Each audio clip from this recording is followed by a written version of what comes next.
नमस्ते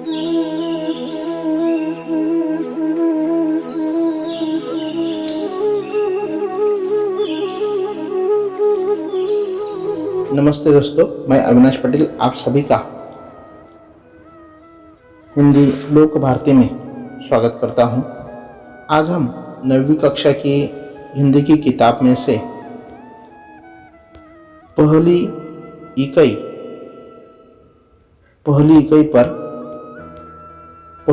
में जो पहली कविता दी है, चांदनी रात, विधा खंड काव्य, रचनाकार मैथिली शरण गुप्त द्वारा लिखित चांदनी रात, यह खंड काव्य का आज हम यहाँ पर पढ़ाई करेंगे। तो चलिए दोस्तों, देखते हैं चांदनी रात। यहाँ पे एक कृति दी गई है। आपके परिवेश के किसी सुंदर प्राकृतिक स्थल का वर्णन निम्नलिखित मुद्दों के आधार पर कीजिए। कृति के लिए आवश्यक सोपान दिए गए हैं। सुंदर प्राकृतिक स्थल का नाम तथा विशेषताएं बताने के लिए कहा गया है। वहाँ तक की दूरी तथा परिवहन सुविधाएं पूछे। निवास, भोजन आदि की व्यवस्था के बारे में चर्चा करें। प्राकृतिक संपत्तियों पर आधारित उद्योगों के नामों की सूची बनवाएं। तो सबसे पहले दोस्तों, आज हम चांदनी रात इस पद्य को शुरुआत करने से पहले मैथिली शरण गुप्त, उनका परिचय यहाँ पर देखेंगे। उनका जन्म 3 अगस्त 1886 चिरगांव, झांसी, उत्तर प्रदेश में हुआ था। मृत्यु 12 दिसंबर 1964। परिचय: मैथिली शरण गुप्त जी खड़ी बोली के महत्वपूर्ण कवि है। आपकी रचनाएं मानवीय संवेदनाओं, विशेषता नारी के प्रति करुणा की भावना से ओतप्रोत है। प्रमुख कृतियाँ: साकेत महाकाव्य, यशोधरा, जयद्रथ, पंचवटी, भारत भारती खंड काव्य, रंग में भंग, राजा प्रजा नाटक आदि। आज हम जो पद्य देखने जा रहे हैं उसके बारे में यहाँ पे दिया गया है। चांदनी रात खंड काव्य, इसमें मानव जीवन की किसी एक ही घटना की प्रधानता होती है। प्रासंगिक कथाओं को इसमें स्थान नहीं मिलता। प्रस्तुत अंश पंचवटी खंड काव्य से लिया गया है। प्रकृति की छटा का सुंदर रूप बड़े ही माधुर्य के साथ अभिव्यंजित हुआ है। चांदनी रात का मनोहारी वर्णन सुंदर शब्दों में चित्रित किया गया है। तो चलिए यहाँ पे पहले पद्यांश को हम शुरुआत करते हैं। चारु चंद्र की चंचल किरणें खेल रही है जलथल में, स्वच्छ चांदनी बिछी हुई है अवनी और अंबर तल में।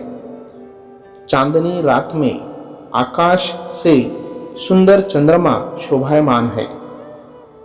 चांदनी रात में आकाश में हमें सुंदर चंद्रमा नजर आ रहा है। उसकी चंचल किरणें झिलमिल झिलमिल करती हुई अटखेलियां कर रही है। ऐसा लगता है जैसे वे जल और जमीन के साथ खेल रही हो। चंद्रमा का निर्मल प्रकाश पृथ्वी पर और समूचे नभमंडल में फैला हुआ है और वह उन्हें प्रकाशित कर रहा है। ऐसा यहाँ पे पहली 4 पंक्तियों में उन्होंने कहा है। पुलक प्रकट करती है धरती हरित तृणों की नोकों से। इस अवसर पर पृथ्वी अत्यंत प्रसन्न है। वह अपनी यह प्रसन्नता पृथ्वी पर उगी हुई हरी भरी घास की नोकों से प्रकट कर रही है। मानो झूम रहे हैं तरु भी मंद पवन के झोंकों से। मंद मंद हवा के झोंकों से पेड़ पौधे भी झूम रहे हैं और ऐसा लगता है जैसे वे भी अपनी खुशी प्रकट कर रहे हैं। क्या ही स्वच्छ चांदनी है यह, है क्या ही निस्तब्ध निशा, है स्वच्छंद सुमंद गंध वह, निरानंद है कौन दिशा।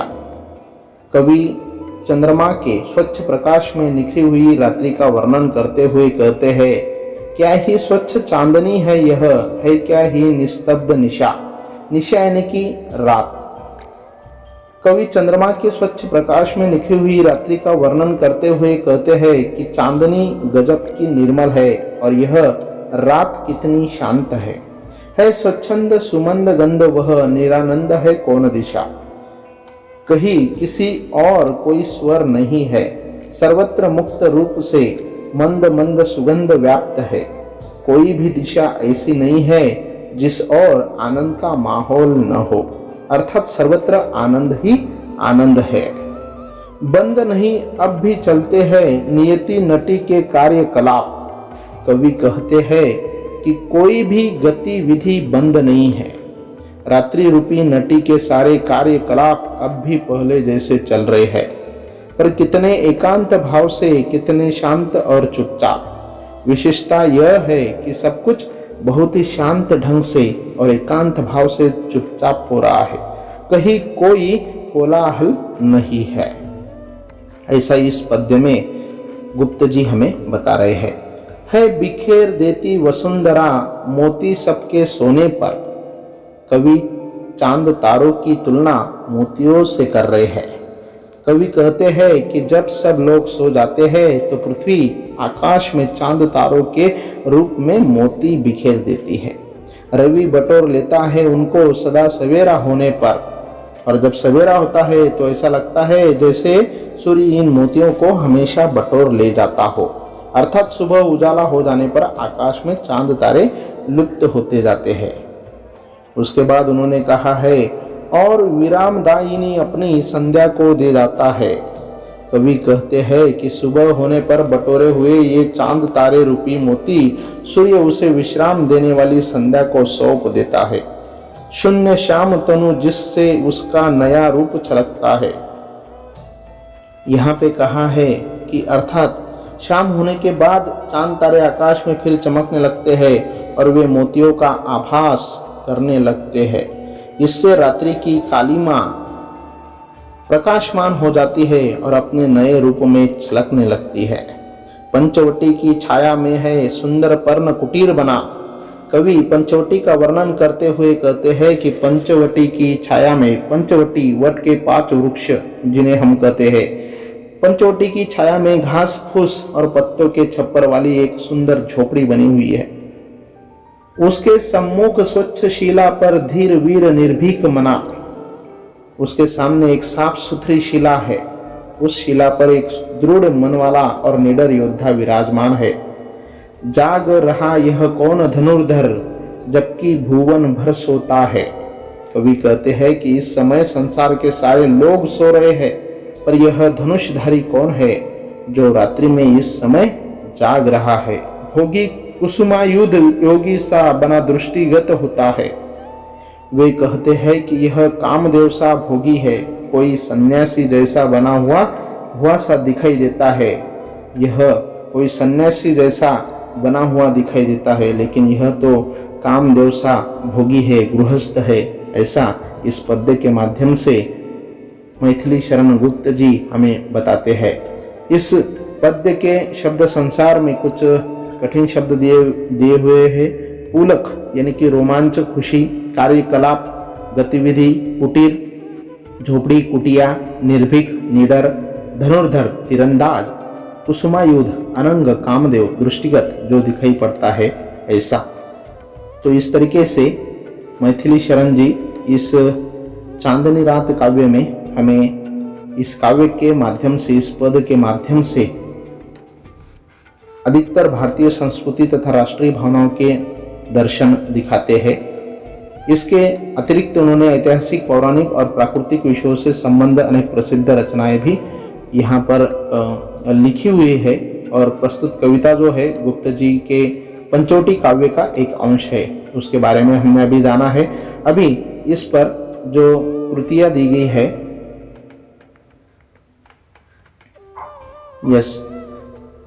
पाठ के आंगन में यहाँ पे सूचना अनुसार कृतियाँ कीजिए। एक संजाल यहाँ पे दिया गया है। संजाल में दिया है तारों के उदित और अस्त होने के बारे में कल्पना। संजाल पूरा करते हुए हम इस तरीके से उन सर्कलों में लिख सकते हैं। पृथ्वी द्वारा मोती छितराया जाना पहले संजाल में लिख सकते हैं। दूसरे संजाल में मोतियों से संध्या का रूप छलकना। उसके बाद नंबर 3 सूर्य का संध्या को मोतियां देना। और नंबर 4 में हम लिख सकते हैं सूर्य द्वारा मोतियों का बटोर लिया जाना। इस प्रकार हम उसके बारे में लिख सकते हैं। उसके बाद जो दूसरी ख कृति दी गई है, चांदनी रात की विशेषताएं, यहाँ पे हमें 8 विशेषताएं उसकी लिखनी है। तो इसमें हम लिख सकते हैं, पहली विशेषता चांदनी रात की किरणों का खेलना, जो पहले पद्यांश में दी गई है, स्वच्छ चांदनी दूसरी विशेषता, नंबर 3 हरी घास का लहराना, और नंबर 4 यहाँ पे लिख सकते हैं मंद पवन चलना। इस प्रकार हम इसकी विशेषताएं लिख सकते हैं। उसके बाद अगली विशेषताएं हम इस प्रकार लिख सकते हैं, स्वच्छंद सुमंद गंध, जो दूसरे पद्यांश में दी गई है, और हर्षित दिशाएं 5 और 6 नंबर की यहाँ पे हम विशेषताएं लिख सकते हैं। और उसके बाद 2 और विशेषताएं हमें लिखनी है जो तीसरे पद्यांश में हमें मिलेंगी।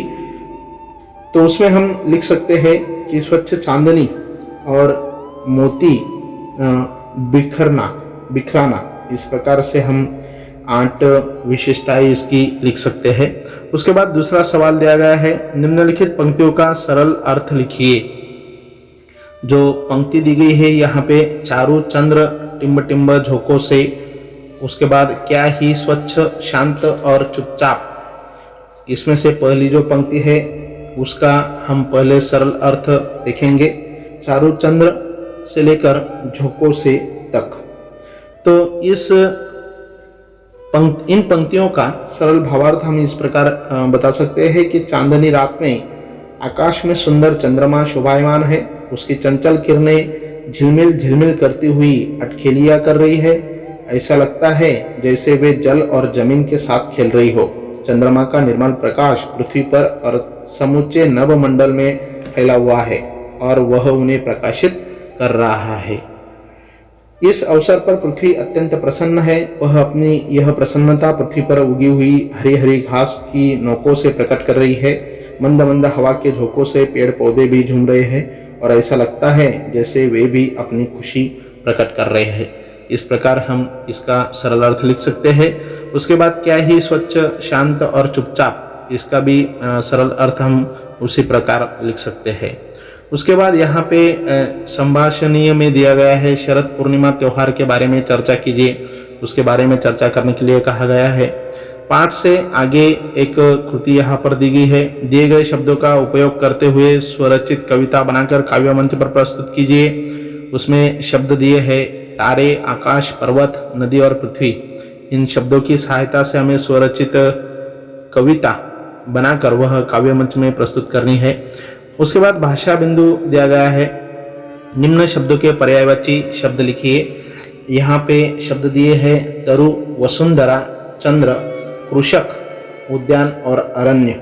इस प्रकार के 6 शब्द यहाँ पे दिए गए हैं। इन्हें हमें पर्यायवाची शब्द इनके हमें लिखने हैं। तो यहाँ पे सबसे पहले जो शब्द दिया गया है तरु, उसके बारे में 3 शब्द हमें लिखने हैं। तरु यानी कि यहाँ पर हम पहले बॉक्स में लिख सकते हैं पेड़, उसके बाद दरख्त और वृक्ष।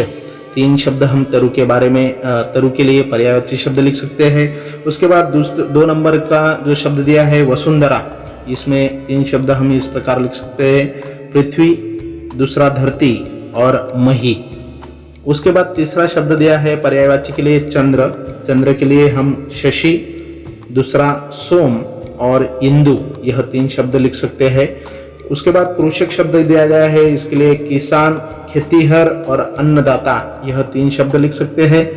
उद्यान के लिए बगीचा, वाटिका और चमन, यह 3 शब्द। और उसके बाद अरण्य के लिए हम यहाँ पे वन, जंगल और विपिन, ऐसे 3 शब्द लिख सकते हैं। रचना बोध के लिए यहाँ पे कहा गया है, उस रचना से हमें क्या बोध मिलता है उसके बारे में यहाँ लिखने के लिए कहा है।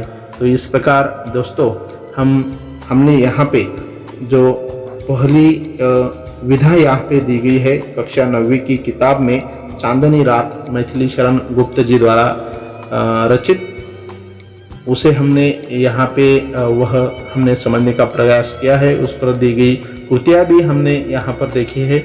आप लोगों को यह वीडियो अगर अच्छा लगा होगा तो ज़रूर इसे लाइक कीजिए अपने दोस्तों के साथ शेयर कीजिए और मेरे यूट्यूब चैनल को ज़्यादा से ज़्यादा शैक्षणिक वीडियोज़ देखने के लिए सब्सक्राइब कीजिए। धन्यवाद।